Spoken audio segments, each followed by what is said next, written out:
I definitely can say that I'm guilty of not always having the Black joy in Black History Month the way that I should.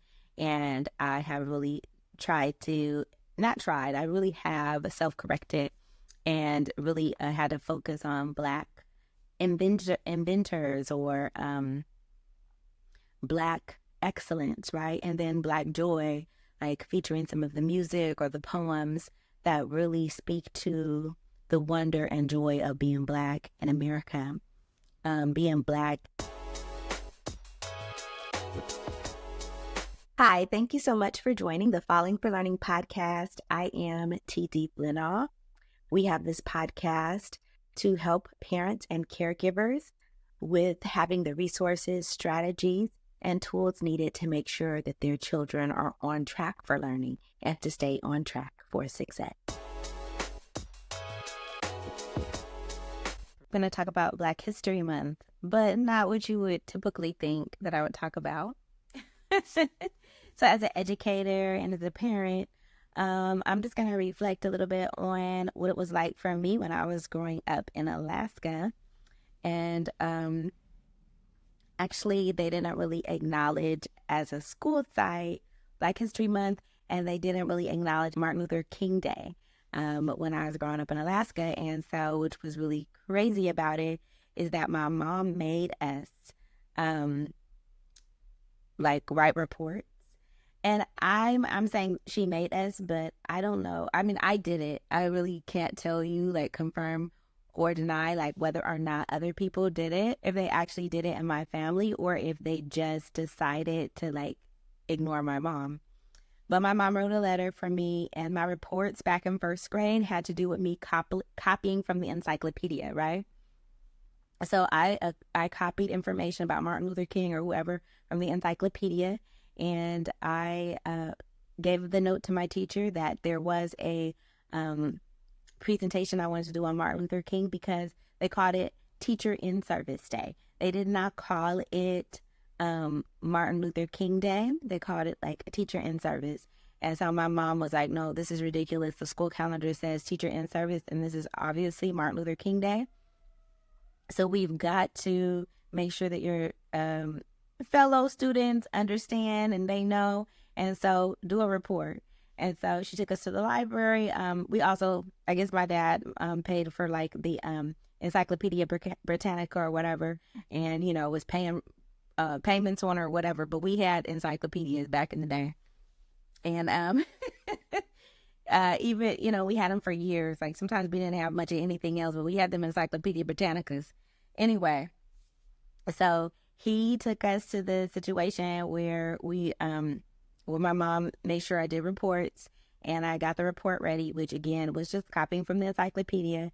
And sure enough, after lunch, my teacher, Miss Wiegers at the time, her name was Miss Wiegers, had us sit down on the couch. I'm sorry, let me get it together. Had us sit down on the carpet. You know, when you're in first grade, you sit down on the carpet, you do learning time. You might have story time, but that was my time for that time. She's like, Taisha has something to share with you all. And so we're going to go ahead and allow you to, you know, she has something to share with you. And I was in front of my classmates reading my report on Martin Luther King. And, you know, my mom didn't know everything about like how to get kids together for learning and all of that. She wasn't an educator, but she had some common sense and she used it. And she made sure that we were independent. Like she would have us go look up things all the time.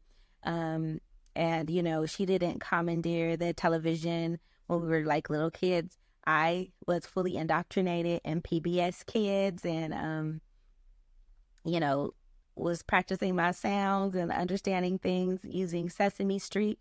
And then back in the day, my brother used to make fun of me because he would say, you're saying Sesame Tweet. So I guess why I say it fast, Sesame Street, whatever, I don't know. He was like, just made fun of me, but like, I knew how to read and I just really fell in love with reading. I was reading all the time. She really challenged me to get involved with different things. Like she had me entering stuff into the fair like it was like stories or whatever. Later on, I had a garden and I was entering stuff in there. So it was just so interesting. Like she really just allowed me to pursue like what my interests were, and then she also like challenged me and pushed me towards other things as well. And it's just like amazing that um her influence really helped me to blossom and to flourish. And it's just a little bit of reflection on Black History Month. So it was really a part of me, like when I was growing up, being like one of the few African Americans in the place where I grew up, which was Fairbanks. And then sometimes I went to school in a city called North Pole. And that was all about the money, of course. It wasn't actually the North Pole. It was about 7 miles away from Fairbanks, which is more like central Alaska. Um, so, but it was just a money thing. People, they wanted to find the North Pole. They wanted to have a Santa Claus house and have a business, and it worked, and it still works for them. So that is like a little bit of reflection about Black History Month. But as an educator, I really have to think about how I have spent Black History Month, and um, how I presented Black History Month to my students before. I definitely can say that I'm guilty of not always having the Black joy in Black History Month the way that I should. And I have really tried to, not tried, I really have self-corrected and really had to focus on Black inventors, or Black excellence, right? And then Black joy, like featuring some of the music or the poems that really speak to the wonder and joy of being Black in America, being Black in the diaspora, right? So I think it's something that we all need to reflect on. I'm just a very serious person in general. So, if it's something serious, I'm about that serious life. And so I have to think about like what's joyful for students and what will engage them and keep them loving learning and loving what they do. And that is it, right? Is thinking about the joy and the excellence and having the balance.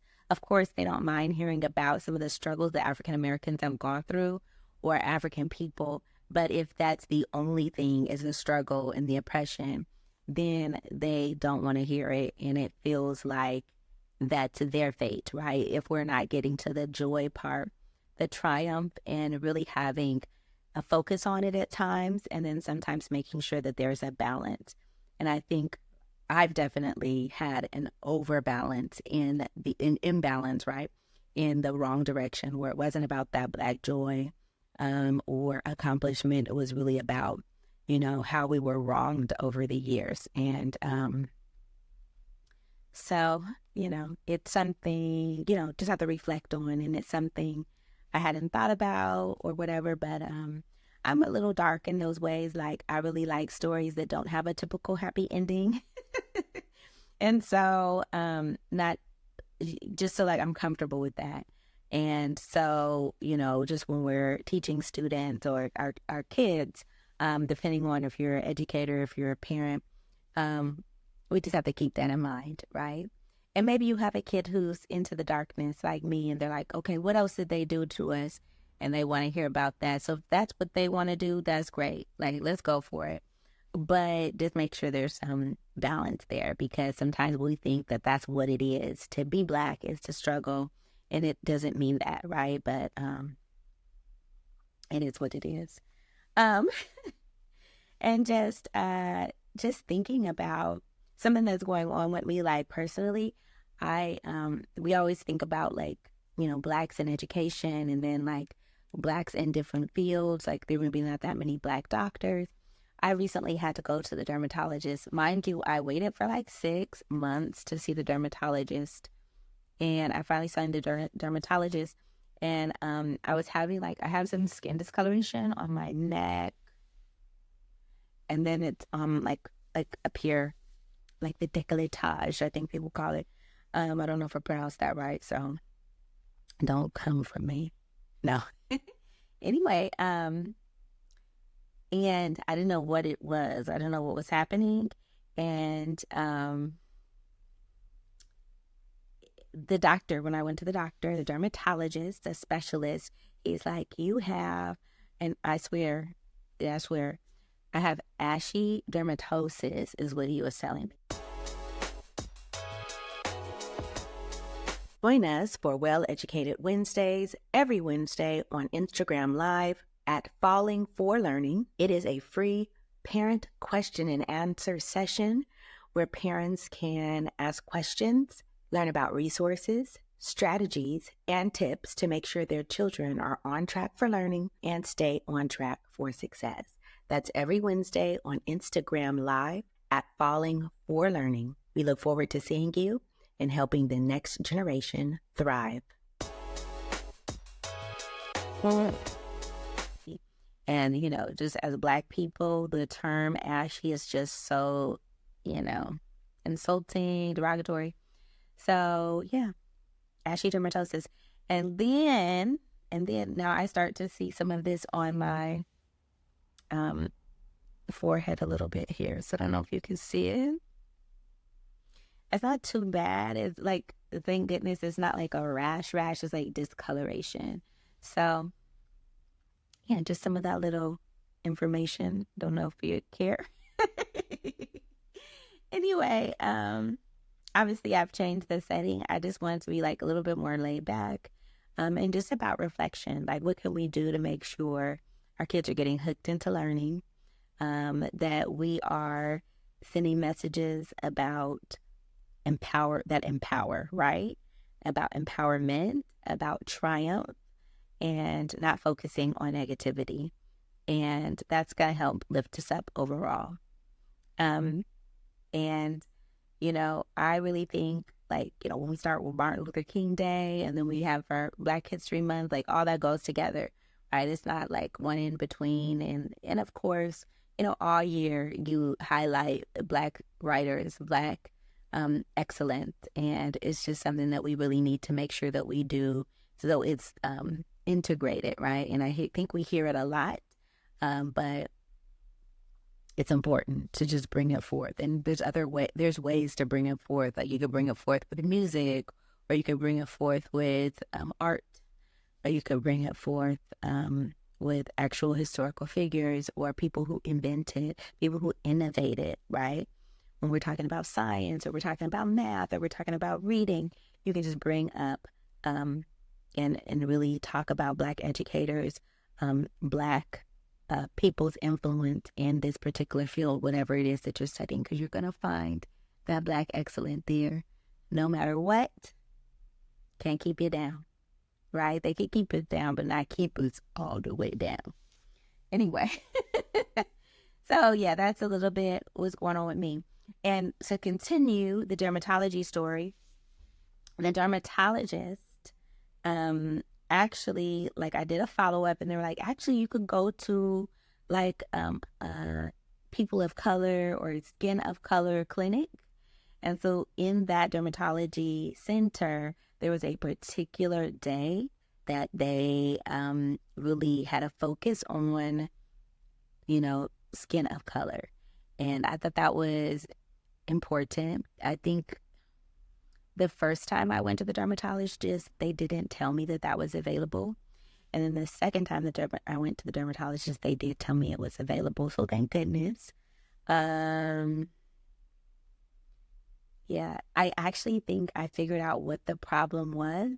And, it's all about falling for learning, because I'm always like asking questions. I'm always trying to figure out what's going on, like investigating. So this was a big investigation, like, what's going on with my skin. And I try to listen to my body and like not eat things that are not good for me, because really people want you to, like not eat certain foods or whatever, or they just want you to take the pill every day. So I'm all about, okay, I'm not going to eat certain foods. I'm going to eat certain foods so I could get better. And so I'm about that life. I don't know if you are, but I am. Anyway, so something really interesting that happened. So yeah, I went to the skin of color one, and I was really excited, and I talked to her, and it was a Black woman who, you know, is ahead of it, and she talked to me about certain things. I don't wear makeup or anything like that, but the other doctor had referred me to getting like some mineral tinted moisturizer, and like the number one listing on there just basically had, you know, basically white people skin tone tint. And I wore it, and I was like looking like a Lark Voorhees. I mean, it was like very, you know, like that ashy dermatosis. Well, I want to say that, like, basically, I was like, well, maybe this is what they told Mark Voorhees to do. I mean, I just think she's so beautiful, you know, and anyway, let me move off of that. Um, so we always have to be learning about ourselves, learning about the world, and thinking about how we can amplify our voices and elevate ourselves to the next level. And what I think is really interesting is going back to my mother, how she was really, really proactive in making sure that I was put in places to shine, either speaking engagements or in a contest or in competition. It was really important that I was presented with those challenges, and I rose to the occasion. So I just got like used to it and comfortable with it. Um, and which was really important about that if we're thinking about Falling for Learning and the journey of the podcast and the book that will be coming out soon.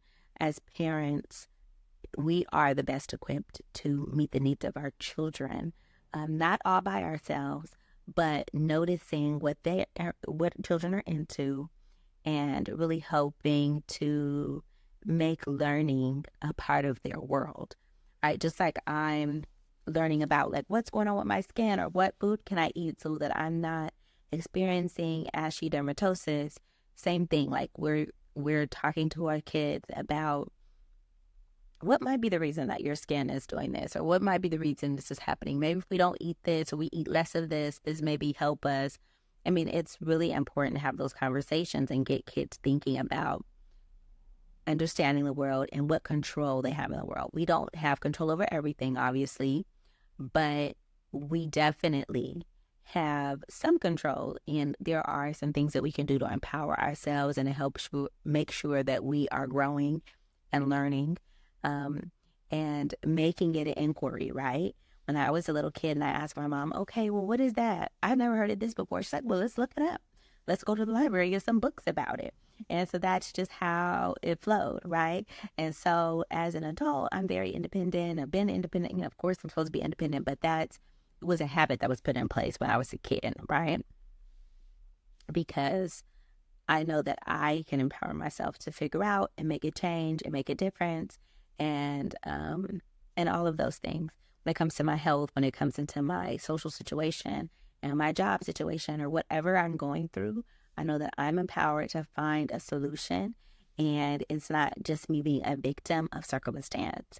And so that is where we are with things. Like, how can we empower ourselves and not just be a victim of circumstance? And then when we look back at history, Black history, are we looking at that journey, how Black people have began with excellence and are able to rise to excellence despite people trying to stop them or hold them back? And then thinking about all the gains that we've made, and then how can we continue those gains and not focusing on the negative and the things that may make you mad, right? Because learning is about empowerment. So sometimes the message gets twisted for kids. People think learning is about being a nerd or being just studious, not very interesting or exciting.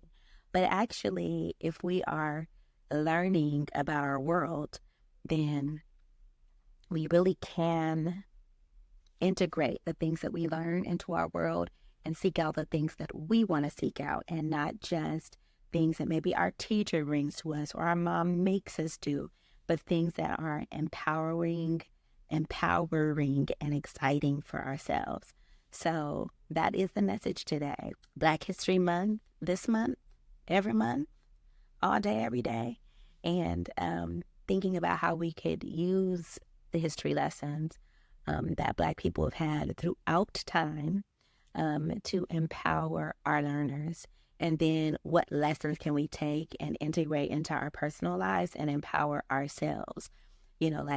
African people are known for, the healing art, or having special ways of, medicines and all these kinds of things. Like, again, when we're talking about our health, what can we do for our health? How can we find healing plants or, homeopathic methods to help us? Bringing Black history into relevance today, and then using it to empower us and to bring to the forefront the Black joy and the excellence. We appreciate you and have a great week. Thanks again for supporting the Falling for Learning podcast. New episodes go live every Saturday at 5 p.m. You can watch us on youtube.com at Falling for Learning, or listen on all major podcast platforms such as Apple, Google, Audible, Spotify, and much more. For more resources, visit fallinginlovewithlearning.com. We really appreciate you. Have a wonderful week.